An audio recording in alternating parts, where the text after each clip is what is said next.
Hello and welcome to the Three View Mirror podcast, the podcast you never knew you needed in your life. We cover the 70s, the 80s, the 90s, and even beyond, discussing three different topics in three different decades from three different viewpoints. But that's not what everything is about in this podcast. This podcast asks you, the listener, as well as the co-host, to figure out how these three seemingly random topics are related at the very end. Each week, the three of us take turns hosting the show and coming up with these three topics. These two gentlemen here have no idea what I'm about to introduce to them. So we're going to get started. This is the Three View Mirror podcast.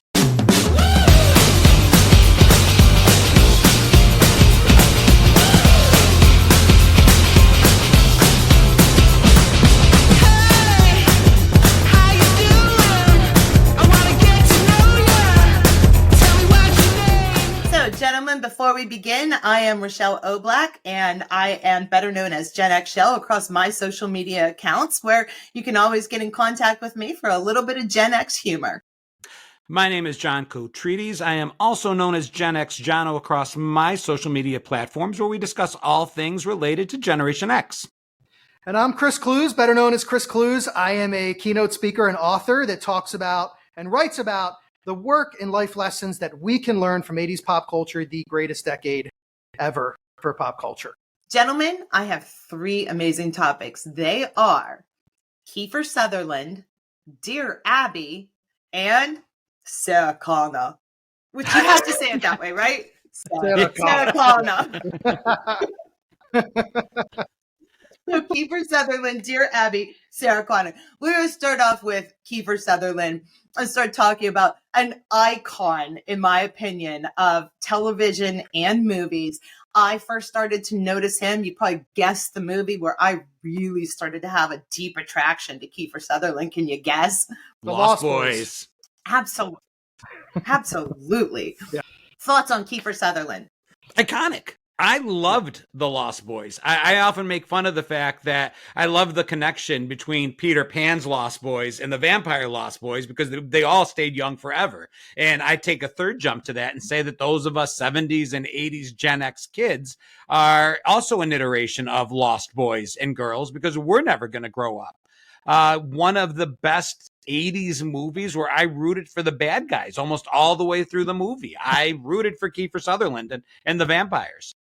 And the whole thing, that ensemble cast, I mean, we have Jason Patric and we have the two Coreys. It was an amazing cast of people. And it was a time in my life when I actually wanted to make sure I wanted fangs. It was the coolest. It was so cool. You almost wanted fangs.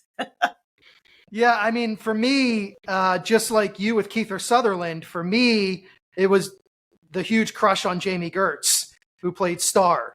And just that scene where, she gets on the back of the motorcycle with Kiefer Sutherland. They both turn towards Jason Patric. I mean, it's one of my favorite movies as well. It is, I think, the best vampire movie of all time. We could have that discussion. I can tell you it's definitely not Twilight for those of you that watch vampire movies.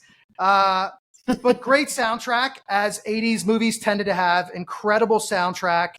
And just all around phenomenal movie. And I want to mention the Frog Brothers real quick, because, these were two kids working in their comic book store, their parents' comic book store, maybe 150 pounds soaking wet combined, wearing their army surplus stuff, thinking they're tough guys. And literally they saved the day. And I think that was a really interesting turn in 80s movies, where we saw these characters that we didn't expect to be the protagonist or the ones who were going to save the town or the world or the city. And yet these two actually did. Goonies was another one. It put us in the movie. It was real easy for me to see myself as the Frog. I mean, I always say there was a reason why there was Batman and Robin in the comic book. As nonsensical as it was to have a 12-year-old sidekick fighting crime, it put the kids in the comic book so that we could imagine ourselves in the action. And for me, that's what some of these 80s movies did, when it was no longer just about the cool kids. It was about the nerds. It was about the dorks. It was about the everyman. And that really made me feel like, okay, in my imagination, in my appreciation of the movie, I got to see myself in it. And I And mean, I'm a here's a fun huge little comic fact. book dork on top of it. So having them as part of comic book, owning a comic shop was that much better. Just a comic book dork, not just a plain dork, just a I'll leave that for the listeners to decide. Here's a fun fact though. Kiefer Sutherland actually auditioned for the role of Robin, because you mentioned Batman and Robin. He actually auditioned for the role of Robin in Michael Keaton's version of Batman. But as you know, John's got a very confused look on his face.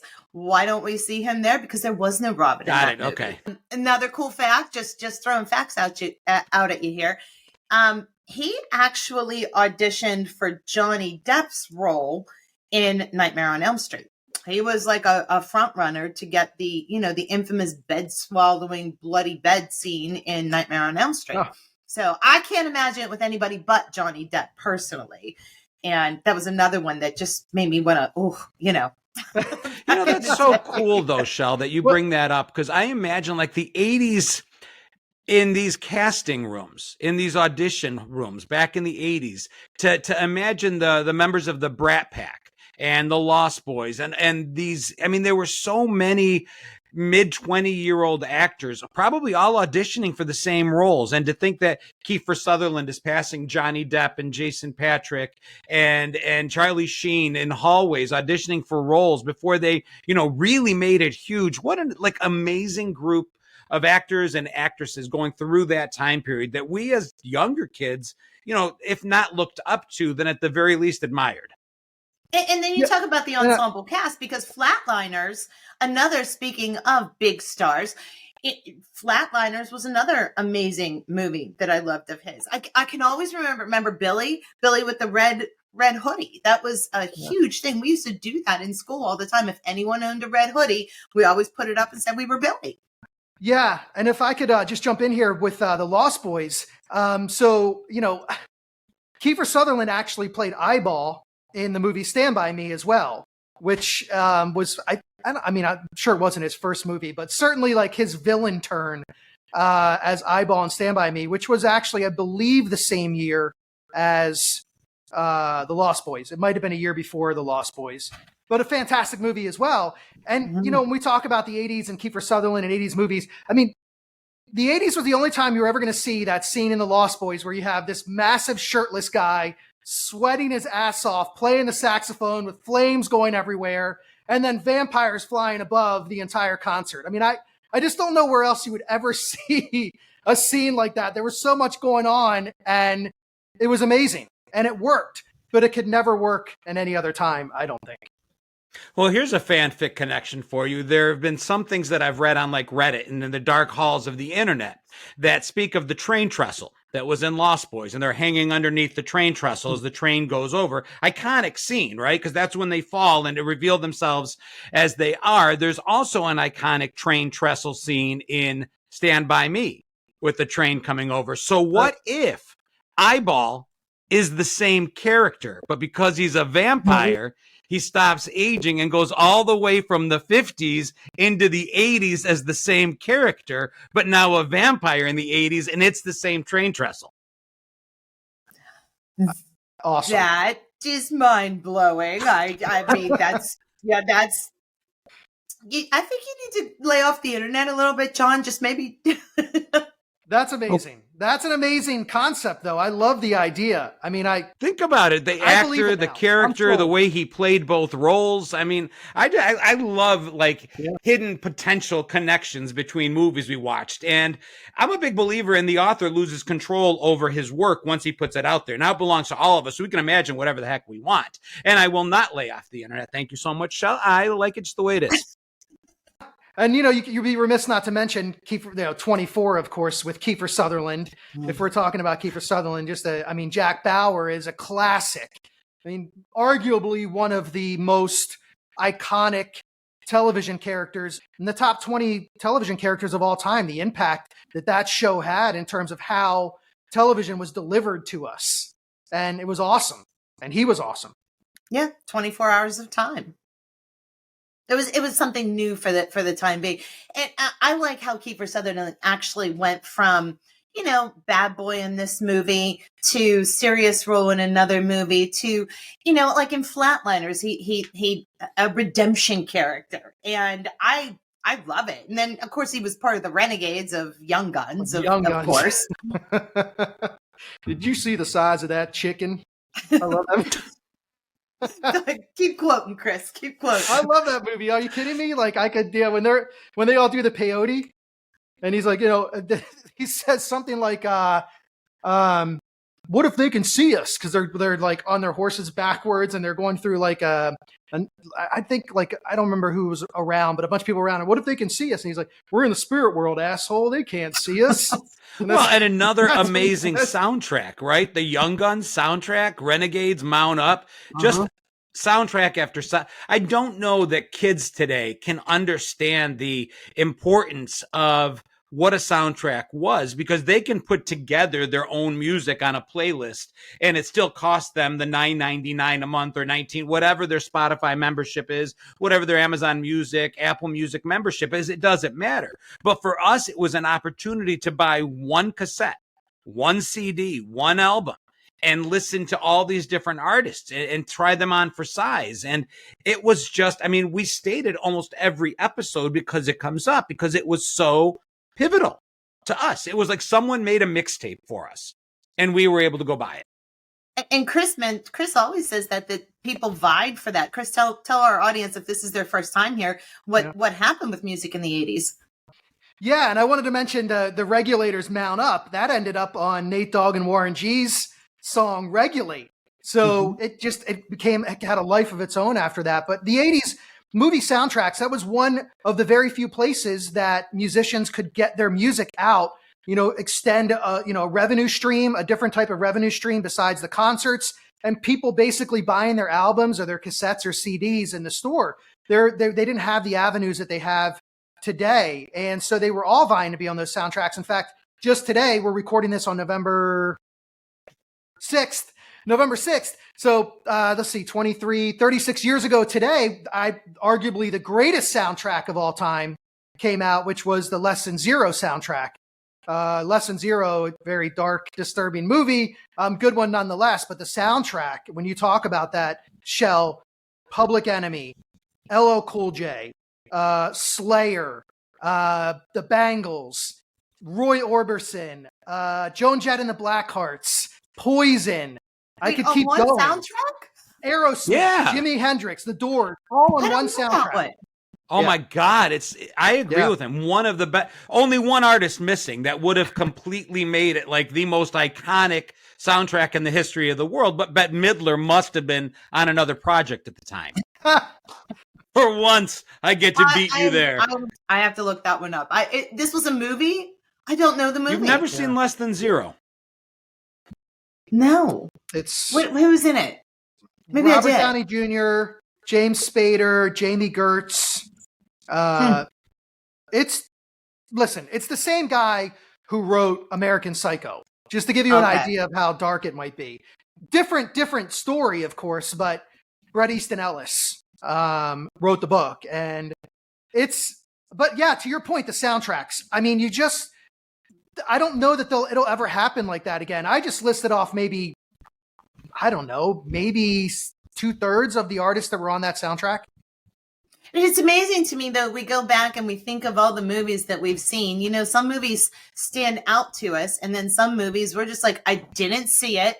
I probably never will. And, they, for whatever reason, we skipped over them. And that's obviously one that I skipped over. And The Princess Bride. So, I know collectively these two are shaking their heads at me because I have not seen the movie. You wounded me. That 6 episodes in.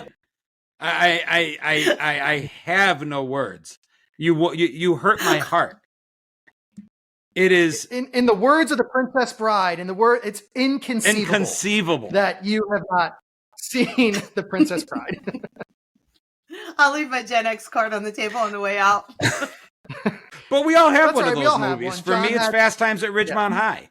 For Chris, it's Dirty Dancing. It's no matter how iconic or pervasive a movie or something, we didn't have time to see all of them because there was so much going on in the 80s. And it's ironic that it was a time that there was no internet, there was no social media, there was so much missing that's available today. And yet we still were so busy doing so much that we didn't get to see all of it. And then the other part of it is, for the most part, if we missed it at the theater, in our youth at least, then we missed it.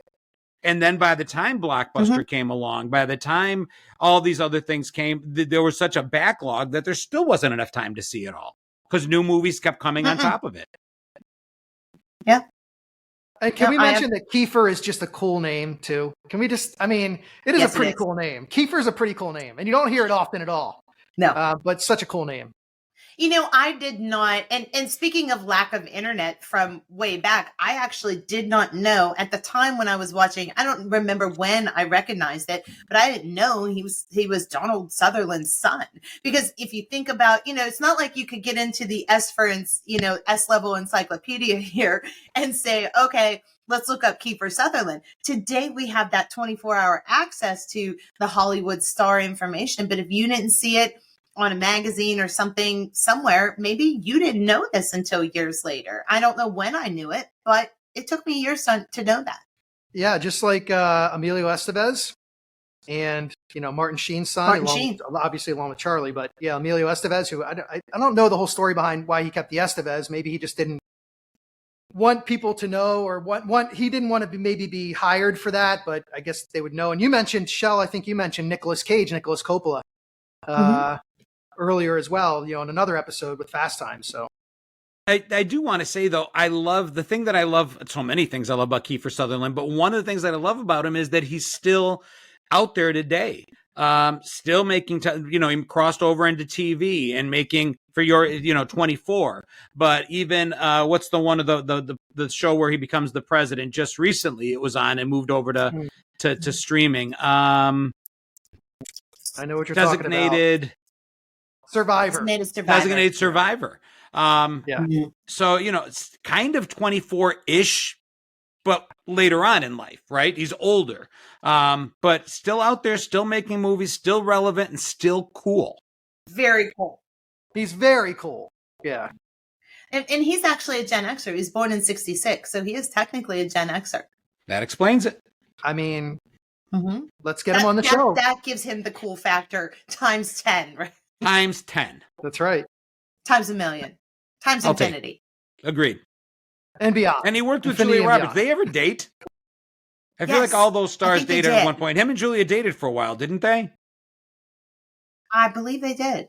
Also makes him cool. I mean, I'm not up in his personal life, although I would have liked to have been all up in his personal life at the time, but I wasn't. He didn't choose Julia over me. Let's put it that way. So. All right, so we talked about Kiefer Sutherland here, and as an icon of 80s movies and into the 90s and into today. I mean, he's enduring. And speaking of enduring, there was another enduring thing that was Dear Abby. And it's a crazy thing here, but we're going to go backwards in time just a little bit. But Dear Abby was a column that began in 1956, of course, in newspapers, which we all know have somewhat gone by the wayside, which we could talk about that in a minute. But Dear Abby was a staple even all the way through the 70s, the 80s. And I can remember reading it. So although it started earlier, did either of you ever hear about or talk about anything with Dear Abby? John? I remember growing up, my parents had a diner. And like after school, a lot of times, if we didn't go home and run unwatched, unsupervised, unrestricted through the neighborhoods, we would meet my parents at the restaurant, grab bite to eat after school. And I just remember, if the restaurant was busy and we were young, they'd sit us at the counter, throw the newspaper in front of us, and predominantly it'd be the funny section, right? That would be the section of the newspaper we would read as kids while eating. And that's where Ann Landers and Abby were. It was that classified section of the paper. So I just remember being done reading the funny pages and being like, well, what else is there to read? So you just kept reading. And Ann Landers, which was very much a Dear Abby type column, was there. And I did. As a really young kid, I read it just because it was kind of like reading the back of the cereal box. It's what I had in front of me while I was eating. So I just kept reading. So I definitely remember it. 8, 9 years old reading those columns. Yeah, I did as well. What is interesting for me is that it was the reason that I kind of started reading a little bit of Dear Abby was because my parents split when I was 11 or 12 maybe.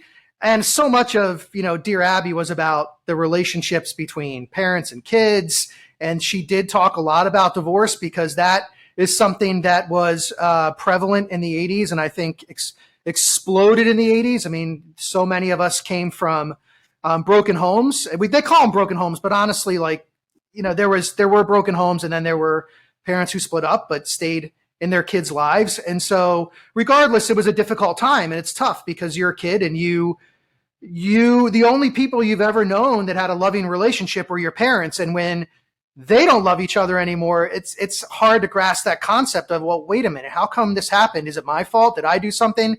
And so Dear Abby was an opportunity for kids like me to read some of those letters sometimes where she talked about that and she was very open and honest about it. And it was something that was new. Divorce wasn't new, but it was new in the scope. And it was also new in terms of, kids trying to deal with it in the 80s and having difficulties with it. And I brought it up too because there's a reaching out thing that a lot of us needed to do. I think people have always needed to reach out to each other. And this gave people a way to reach out in anonymity without necessarily airing all of their dirty laundry to everyone else. And I can remember thinking, I wish I had something like that to be able to do. To write to someone and it was anonymous and it was just going to be published like that, because that advice, think about today, we go to Reddit, we go to online forums and we say, hey, what should, well, I don't know, maybe Chris and John do it, but I don't. I'm obviously just, I read it. I don't put my stuff out there. Well, aside from the, millions of people that watch us across social media every month, I guess there is that. But what's cool? 2 things. You mentioned the anonymity. I love the names. Lonely in Ohio, Confused in Connecticut. Like there were always these names, that they ended with. And that was kind of cool. And the second thing was, I remember being a middle schooler and I was dorky enough that I was on our school paper. And we copied the whole Dear Abby thing in middle school papers across the country, where we would have kids write in, their relationship woes or whatever. And there would be somebody on our school school paper that answered them. So I don't know if anybody else's paper did that, but we had like the Cougar Chronicles because our school mascot was the Cougars. And there would be that section, Ask Annie, ask Jenny, ask Robin, whatever the person's name was. I think the Cougar Chronicles would be a very different read today. Oh, dude. You should have saved one of those. Those would have been amazing to see, and probably on a Ditto machine. It was probably mascot. I actually have a digital copy somewhere because my 8th grade teacher found me on Facebook and sent me a movie review that I did on Tootsie. So I was the critic. I was the 7th grade movie critic, and I did a review on Tootsie. And she just sent it to me like 3 or 4 weeks ago. The coolest thing, just kind of looking back and seeing and I don't have any recollection of writing it, but there's my byline in the school. It was kind of cool. And how did you rate Tootsie? As one of your enjoyed it immensely. Again? 2 thumbs up. Yeah. 2 snaps in a circle. Yeah, I love Tootsie as well. I going back to what John said, like the names of the people, like the anonymity that they used. I loved that aspect of it as well, and it does remind me a little bit of a previous episode where we talked about something similar with the handwritten letters, and I don't want to give it away, of course, but that was something similar. And so it's really interesting that obviously in the 80s, we had just this one true way to communicate if we weren't speaking to somebody, and we had to actually write it down. And then we had to seal an envelope and stamp it and send it in the hopes that Abby or someone else would give us the advice that we were looking for. Unlike today, as Shell said, you just go to Reddit and you look it up. And John, did your school have like an anonymous box for the school newspaper to be able to put these things into, I think and we probably did. everybody knew who. Or Mr. Gordonier was Yeah, our edit, like he was the teacher connection. You could hand it into Mr. Gordonier and he would deal with it. But it's just, it was cool. And then there would always be like the initials gossip. We had a gossip section where it would just be initials. So it'd be like RB was seen with CC in the hallway. Are they going out? What's the deal? That's amazing. It's good memories. There was an innocence to so much. You will hear me say repeatedly that our generation was filled with contradictions. We were so innocent in one sense and so not innocent. Knew things way before our time in other ways. It's just very cool times. The other thing I was going to say related to this, though, was just like Dear Abby and Ann Landers were advice columns, the 70s and 80s brought up an entire genre of that, right? There was Miss Manners that you could write to if you wanted to know something regarding etiquette. There was Dr. Ruth Westheimer that you could reach out to because she had a syndicated column. Yeah, before she actually had her TV show. Just like Sakana, who's coming up. You know, Yeah, you that's have right. to say it that way. You have to say Dr. Ruth. Dr. Ruth Westenheimer. If there was one person throughout the 80s that I could not imagine having sex at all, it was the preeminent sex expert. She was like 4'2" and 170 years old, and she was going on television talking about sex. And now I'm like 142. She was probably 40. Yeah, you're right. She probably was. Just like the Shell is older today than Dr. Ruth was then. You're probably right, because the Golden Girls were the same way. Like we looked at the Golden Girls the exact same way, and they were like 48 and 53 and 55 in the show. She's 95 now.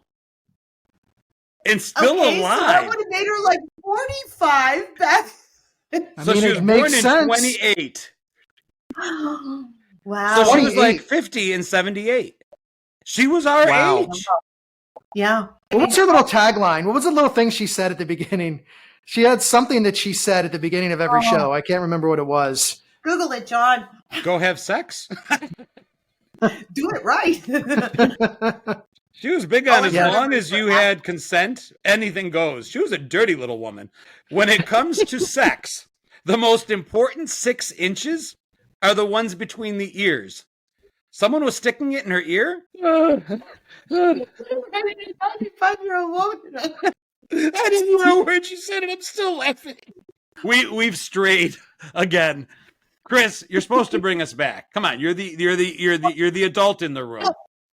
Yes, you are the adult. It's still advice columns. Okay, we're the advice columns.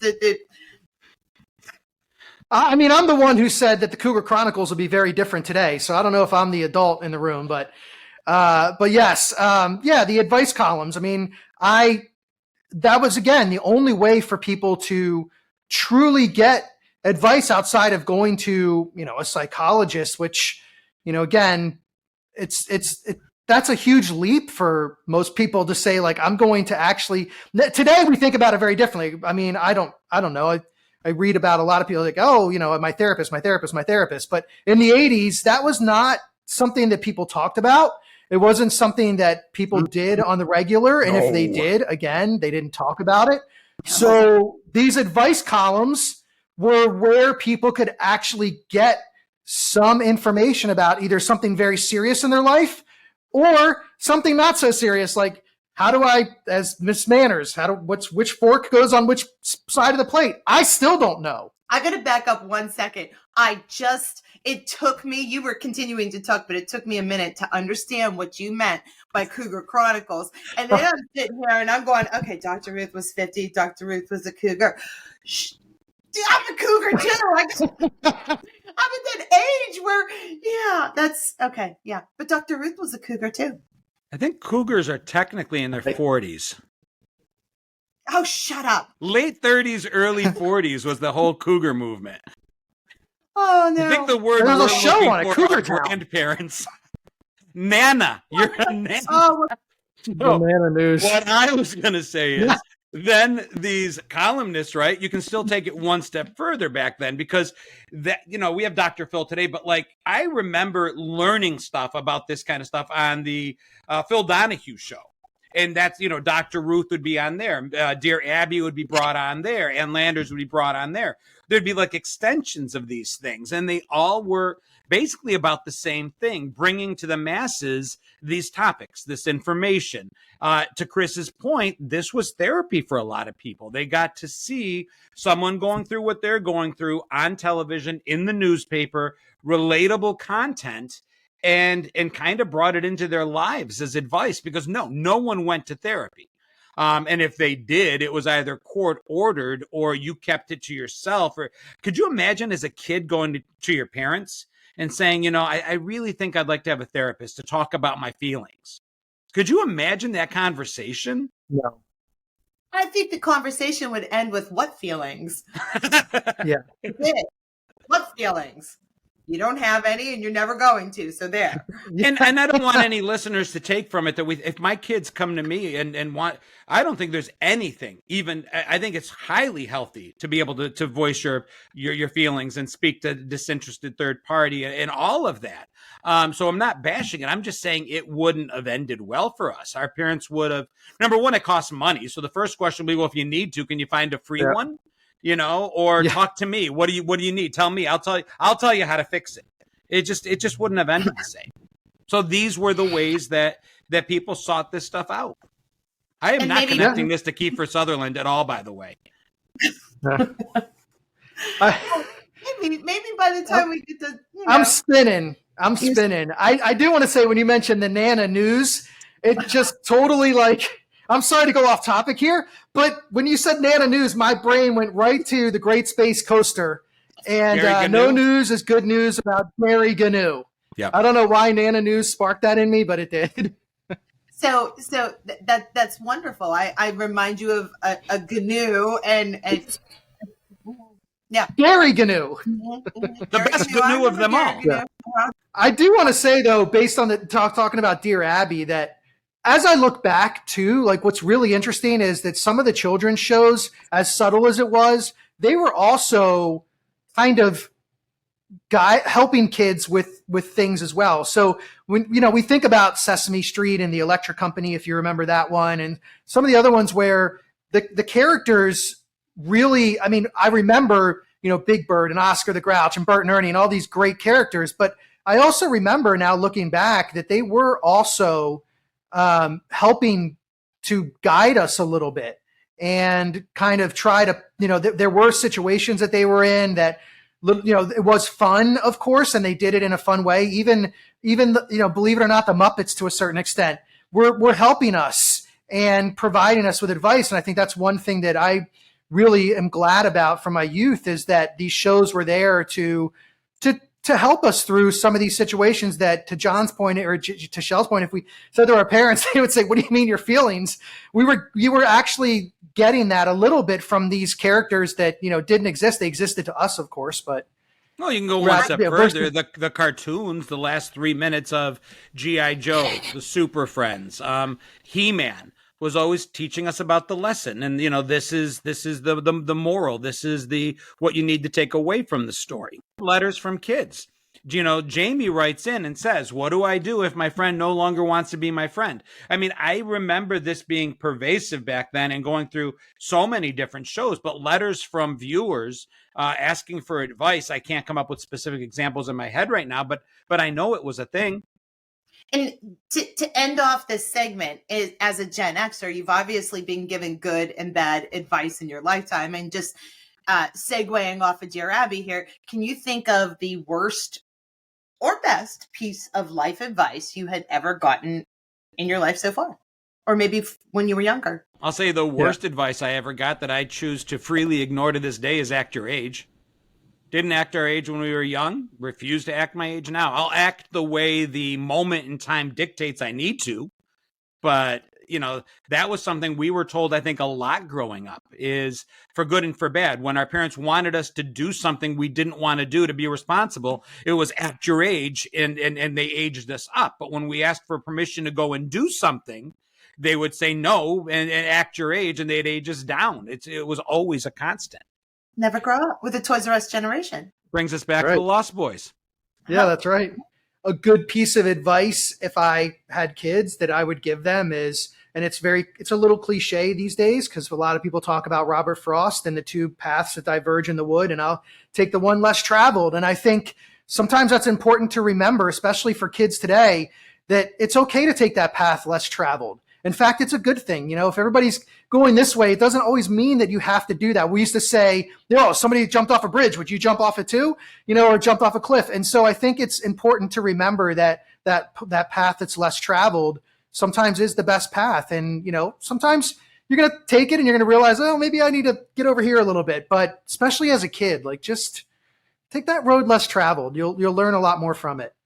Yeah, and I would add to that to some of these kids. Like sometimes I tell my daughter, take the road that's more traveled sometimes too. It seems like young people today seem to always want to take the road less traveled, the harder choice. I'm like, just take it easy once in a while. It's okay. And for me, my advice came from my grandmother when I was very young because it was the farm life. My grandmother and grandfather were farmers, dairy farmers. And her advice was if you don't ever want to end up doing something for the rest of your life, don't learn how to do it in the first place. And specifically, she was referring to things like grass mowing and, caretaking things like that happen to be around the farm. She gave me this life advice when I was younger. And I thought to myself, that was a wise woman. Unfortunately, I did learn to mow the grass. And now, guess what? It's part of my job. And that's the plausible deniability, I think, is what she was telling you. I'm just envisioning that advice could mean a whole different thing if Dr. Ruth was the one to give it. John, your mind just goes off in that direction. Okay, so we talked about Kiefer Sutherland. We talked about, Dr. Ruth a lot, but it was Dear Abby. And now we're moving on to Sarah Connor. And I always say it like that because back when the movie came out and Arnold Schwarzenegger in The Terminator, in his voice, it isn't a let's pick on this, make fun of this kind of a way. It was just his voice was absolutely iconic to the movie. And all we ever said when we were younger was, have you seen Sarah Connor? So the Terminator, Sarah Connor, Linda Hamilton is basically the topic. Yeah, I always remember my friends and I always used to say when he walked into the gun shop, Uzi 9mm with laser sighting. And the guy's like, just what you see really here, good. Thanks. Hey, serious props. I'll give you that. That was good. Throw me some, I'll be back. Well, there's decades of practice. I'll be back. Really? I don't know. I mean, my Forrest Gump might be a little better than my Arnold Schwarzenegger, but yeah. John does his mother really well. Whose mother? John, I said John my mother. Does his mother really well. The only other thing I was going to say about the advice thing was my mother's advice, and I was going to do it in her voice, but I'm going to save that for a future episode. So Linda Hamilton you mentioned and Sarah Connor. I mean, The Terminator, it's one of those movies that when we think about where we are today in 2023 and the foresight of some of the people who were making the movies back then, because I've talked about in the past the movie War Games and Joshua and The Terminator, the same thing about AI and the dangers potentially. I mean, the time travel element was one, of course, but the dangers of artificial intelligence. But Sarah Connor, when we first saw her, didn't she have a roommate that was like on a Walkman, I think, at the beginning of the movie, right? And she gets killed, I think, and that was like kind of set the whole thing off. And then right. Sarah Connor turns roommate, from, and she's talking on you see Sarah Connor call, and she's calling her apartment to warn her roommate, and her roommate's doing something, not listening, and you see the answering machine pick up, and she's like trying to warn her roommate, and the warning falls on deaf ears, and it does not end well for her at that point in time. No. My iconic Sarah Connor moment is actually in T2. So you see her in Terminator, and she is very much the victim in need of being protected. And, Arnold Schwarzenegger's coming at her, and her son comes back in time to save her. or whoever that is that comes back to save her. I'm drawing a blank on the first movie. But Reese. my point is this. Reese. Yes. By the guy that's also in Aliens, right? Yeah. But at any rate, my whole point is the iconic Sarah Connor, Michael Biehn. Michael Biehn. So the second movie, she is jacked. And I just remember being a kid and watching and be like, holy moly, look at this transformation. Because she's like, I don't need anybody's help now. I got this. Yeah. She was one of those characters, when we talk, especially in Terminator 2, very similar to Ellen Ripley in Aliens.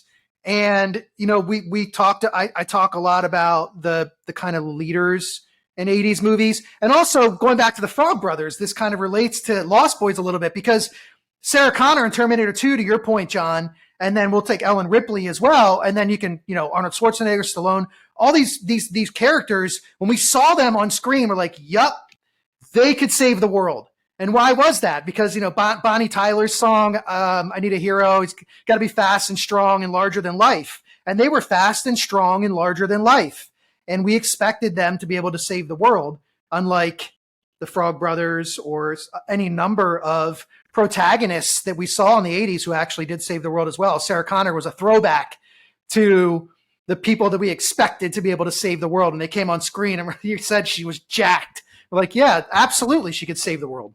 I can still recall the scene in T2 when she had a rifle with one hand. She was injured in some way. She was in I believe it was the hospital. She's got one arm. She's doing that with a rifle. And that was, you wanted to be, girls identified with that movie a lot because we wanted to be as badass as she was, and conquering the world. So you're right, Chris. So Linda Hamilton, I mean, we think about people who could have only been that character. And how we talked about Kiefer Sutherland earlier. Who else could have been Jack Bauer? I mean, there are other potential, but honestly, nobody could have been.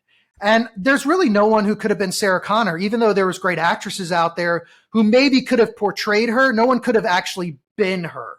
And I think that's the difference, is that Linda Hamilton is Sarah Connor. Now, and she actually, do you remember some of the other things that she did? Besides, Sarah Connor is Linda Hamilton, like you said. But do you remember some of the other movies that Linda Hamilton actually did? Or shows? There was a big show she did back in the 80s. And I bet you it was not one of those boy shows. Like, you guys weren't tuning in every whatever night of the week to watch it. It was Beauty and the Beast. Do you remember that? Oh, I forgot she was on that. The movie? No, the TV show. No, the show. Oh. TV show. Really popular show. But to your point, I never saw an episode. The movie. This is the thing about being, I don't want to say typecast, but becoming that character to the point where, when I think of Linda Hamilton, I only think of Sarah Connor. However, she was in a movie that went under the radar in the 80s that I think is an underrated movie. Were you going to say it? Am I taking it away? I'm just excited for you to say it. I mean, hopefully it's the same one. Yeah. It's Tag, the Assassination Game. Okay. Yeah, Tag, the Assassination Game was an underrated 80s movie. For those that are listening and not watching, the disappointment that just befell Shell's face was monumental. So excited. The anticipation of having Chris reveal it. And then it's like, yeah, no. It's the same disappointment that John had when he heard that we couldn't use Wind Beneath Our Wings for the theme song of our podcast. So what movie? I wasn't going to take it away. Oh, no, I was going to say, what movie were you thinking about with her? Children of the Corn. I was a horror fanatic when I was a kid. I've literally seen all of the B, C, D level, everything horror movies from back in the 80s. And she was actually in Children of the Corn. That's right. Children of the Corn was one of those movies that when I was a kid, we absolutely adored that movie. It's I guess, dark side of my personality, but I was always into horror. So I was excited, and the audience can't see it if they're listening, but I'm going, oh yeah, I can't wait for him to say it. And I was like, oh. I am no closer to making this connection than the moment we started. Have you thrown us clues that I've missed? I'm not even I'm like, was there a movie that Kiefer was in with her? And then I'm like, well, if that's the connection, then Dear Abby would have had to be. I've got nothing. And I'll add to the fact that those who are listening can't see this, but there is a Raggedy Ann doll above Shell's head that is freaking the hell out of me. I'm just looking at that thing, Yes. and it's going to join me in my nightmares tonight. You have two stars on both ends of the spectrum here. And then you have something that seemed even more random thrown in the middle, the Dear Abby column, and Ask Ann Landers. That I was thinking that might give you a little bit of a clue.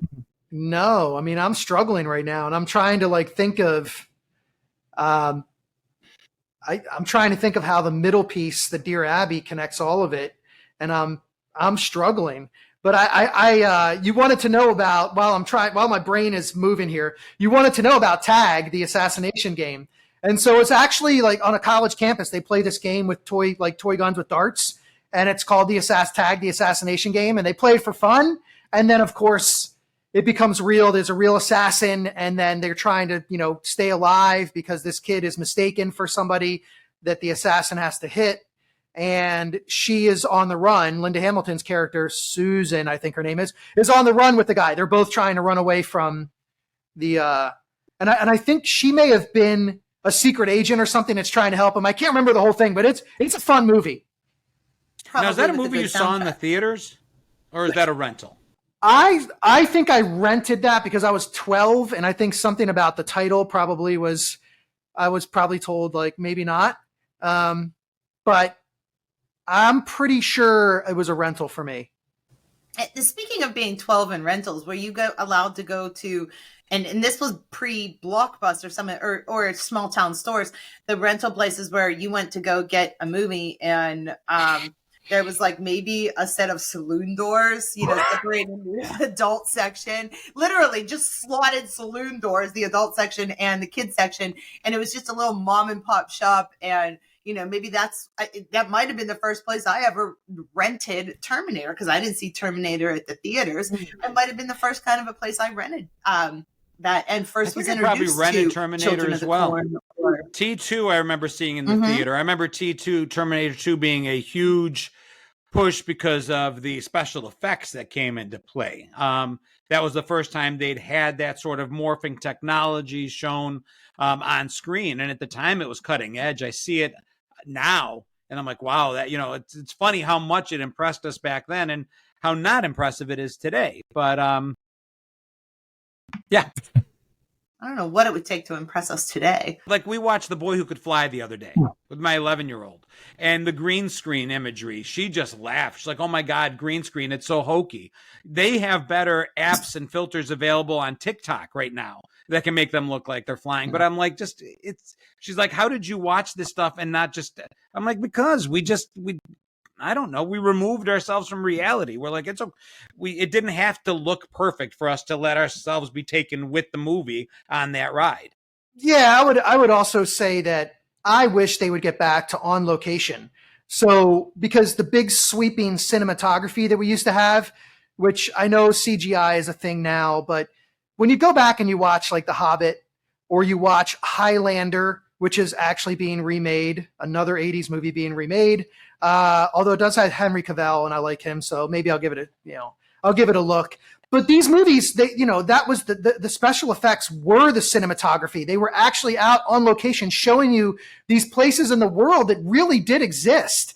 They weren't it's nice to create something new, but some of these, there are some beautiful places on Earth that exist that are great for movie backdrops. It's just now they're spending the money on CGI.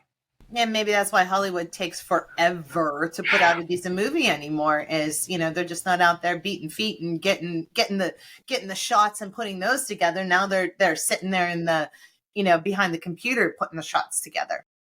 I mean, I'm still stuck. You're still. I'm still trying to figure. Okay. Yeah. Okay. Sometimes in an episode, I'm able to come up with a connection. And it may not be the connection, but at least I'm like, yeah, I can kind of see there was a progression that all three enjoyed. Or, I have never been so far removed from getting anything Okay. Well, maybe I thought I made this one too easy. I thought I made it to something that was going to jump out at a lot of people right away. And it is because maybe we don't know enough. Maybe you don't know enough about Abby and Ann Landers. I know that they were related, right? Well, those two were related. They were more than related. Were they sisters? I thought they were sisters or something. More than sisters. Ann Landers and Abby? I thought they were sisters. Well, when I say more than sisters, they were together. They were like partners. Married? I'm like lovers. I'm like that. Well, I mean, I know you grew up in backwoods Pennsylvania, but I don't know where you're trying to go with it. You're like more special level of sister, like not sister, twins. Oh, they were twins. Okay. Kiefer's a twin. So Linda Hamilton's a twin, Kiefer Sutherland's a twin, and Ann Landers and Dear Abby was a twin. Dear Abby, yes. And I have to read these names because Abby, let's see, Dear Abby was born Pauline Esther Friedman, or vice versa, and Ann Landers was born Esther Pauline Friedman. Like they just took the first and middle that's names. Not confusing at all. When they went on. Yeah, exactly. And I thought maybe those two that people commonly knew that they were not only sisters but twins, and that they were connected in that way, and that Kiefer Sutherland. I did mention his dad. I tried to put that in there, family life, kind of a thing. Kiefer Sutherland has a twin sister that works in the film industry as well. Twin sister, that's cheating. Twin sister. And Linda Hamilton also has a twin sister. She passed away. But Linda Hamilton also had a twin sister who appeared, if I'm not mistaken, she appeared in The Terminator at some point with Linda Hamilton. I knew Linda Hamilton was a twin. I knew Abby and Ann Landers were sisters. I had no idea about Kiefer Sutherland. But what's funny is, and we always talk about hidden connections or connections you don't intend to be there, Linda Hamilton was in The Terminator with Arnold Schwarzenegger, who was in Twins with Danny DeVito. Yes. I did so much. Let me tell you, I was on my computer going, I knew where I had this idea from, and I knew what I wanted to do with it. And I wanted to make some more connections out of it. And yes, I was going with twins and stars that had twins and so on. There, James Cameron, Linda Hamilton was married to James Cameron, and I was trying to make some connections there with James Cameron. And I had other people that I could have named as twins, but then I thought it would be too obvious. And that's why I went with Dear Abby and Ann Landers being the feuding twins of advice. So, yeah, I was just going to say, it's great. I mean, I would have never made the connection because I didn't even know that Kiefer Sutherland had a twin. And I was starting to try to think about, well, Ann Landers and Dear Abby, are they doctors? Are they psychologists? Did Kiefer Sutherland, he played a doctor, I think, in Flatliners. Did Linda Hamilton play a doctor or a psychologist at some point? So I was trying to cross it that way. I completely thought I blew the research on this one, that you, Chris, being the movie guy, would absolutely get that connection, especially bridging with Abby and Ann Landers in the middle. No, it was great. I could not figure it out. And when I think of twins, you love horror movies, and all I can ever get now, I can't get the twins from The Shining out of my head. Just standing there, when Danny's riding his little big wheel around. Oh, and I almost added, I had thought about them. I had thought about Danny DeVito and Schwarzenegger in the actual Twins movie. And I just didn't want to throw it out there and everybody I got this episode, I'm moving on. And, I think people would be hard pressed to get this one, but I love the fact that we talk about Kiefer Sutherland and everything he brought to the table, and where we were able to take Dear Abby in that moment in time where we leaned on experts that lived in newspapers, and what that did and what that made our world look like. And then finally being able to end up with a moment in time that was predicted so long ago, and an AI today, like to Chris's original point. If you haven't seen Terminator and you're considering putting together a project where artificial intelligence begins to run our cities, maybe go watch the movie first. There's something there. I loved the episode. I loved all three topics. I just didn't know how to put them together. Well, and we had such wonderful discussions between these three then too. I think we were laughing and really digging down into memories of the things that affected us. And like you said, John, you really brought it together like full circle. It was a different style of a connection, but it is still a connection. Do you know what year? I mean, Terminator, the first Terminator came out. 84. 84. Yeah, I mean, we're heading on to exactly 40 years old for that movie. Yeah. And it was yesterday. It was not too long ago. Do you remember the song "Oh Mickey"? Oh Mickey, you're so fine, you blow Tony my mind. Basil. Oh Mickey, hey Mickey. Yeah. No, Tony. Do you know how old Tony Basil is? Isn't she 80 something? She's 80. 78. Yeah, no, she's 80, dude. Yeah. She turned 80 this year. Is Chris. she 80? No. She's 80. Okay, so she hit it later. Like, I mean, in terms of singing, Yeah, right? she was had 40 or so 40. when she hit her song. Yeah. Yep. No, she is like officially she was 80. 40 She though. turned 80 about a month ago. Wow. Wait, so she was a cougar when she sang, right? So she was a cougar when she sang "Oh Mickey." Okay. She was an older cougar. She was like 40. An older cougar.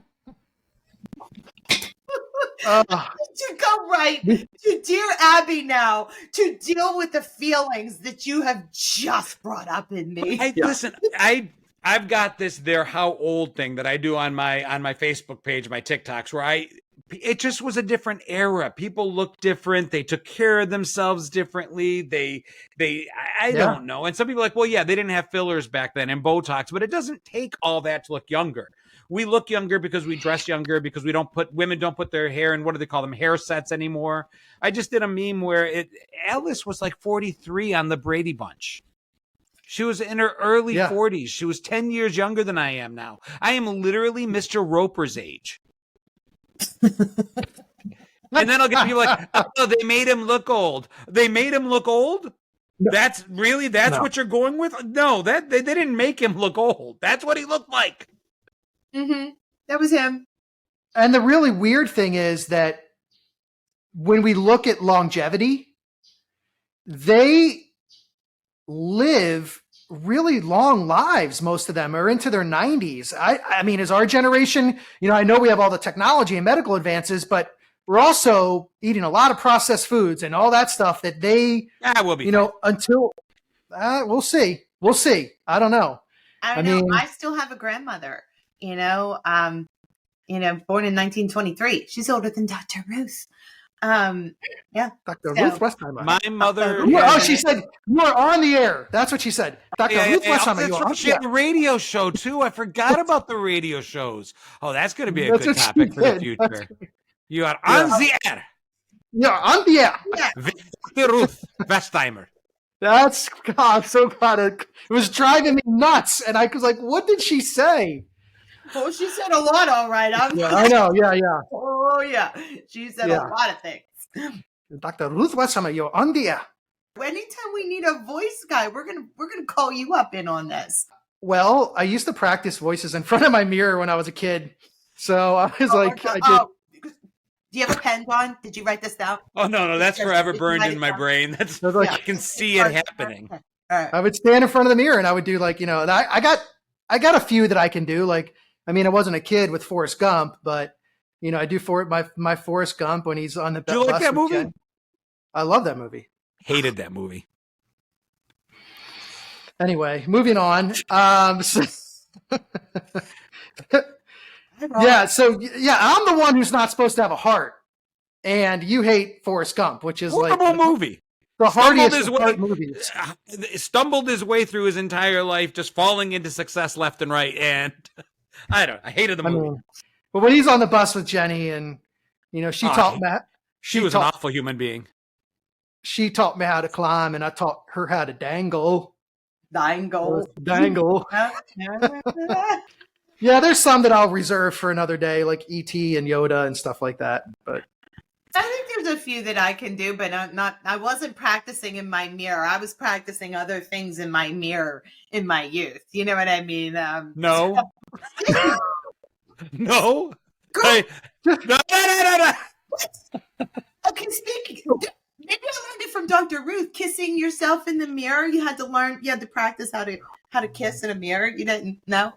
Okay. Well, I'll see myself out. Just remember when you have to. Just remember when you have to write Dear Abby, it's all about John having an impact on you, not me. I just sit here like Kissed yourself in the mirror? Lots of girls did that. Right? Or the back of your hand. There's a little spot right there. I'm just saying. I mean, that you could practice. So, yeah. Okay. Yeah. Okay. Don't let John fool you. John was flexing in the mirror. No, I really wasn't. I had nothing to flex. You've seen the pictures of me in my formative years. There was nothing to flex. Yeah. So who's up next week? It's you, Chris. It's me. Okay. That's cool. Yeah, that's great. I love doing it. All right. So next week, it'll be Chris's turn to host and see if he can continue this streak, this unending 0-win streak for the co-hosts. We are now 0-6 in determining what the person's bringing to the table. You guys kind of got my one with the Farrah Fawcett thing. You each had, there was a 3-part there, and John, you got the first one. Yeah, really. but the bathing, we don't want to give it away. Maybe people are watching out of order. Oh, but yeah, we can't talk about that. The main crux of that we did not get, and it was right in our faces. Yeah. Yeah. But that's what I love about these. I love that it is so obvious sometimes, and I can't even say it's so obvious that we think of it and dismiss it. It's hiding in plain sight. We just don't see it. And we need to tell some of the commenters, like, if you know what the connections are between this episode or any other, try not to give it away in the comment section, if you would, please. And even better, if you have an idea that you want to throw at one of us hosts, go ahead and throw us a message. Let us know what your topics and what your connections are, and maybe we'll feature you in a shout out in a future episode. All right, for all of our wonderful listeners out there, we thank you for joining us, and we hope that you will subscribe and join us each and every week. You can find us on YouTube, Spotify, Apple, anywhere that you, and Facebook and Instagram, anywhere that you would normally listen to your favorite podcasts. If you would like to sponsor 1, 2, 3, or all 4 segments of this podcast so that we can keep on bringing you the best content every single week, then please get in contact with one of us. We will leave our email in the description box and let us know. Let us know how you would like to sponsor our show. Join us next time. And until then, I'm Rachelle. I'm John Catrides. And I'm Chris Clues. See ya. Till next time. We'll see you at the movies. Stay rad, everybody.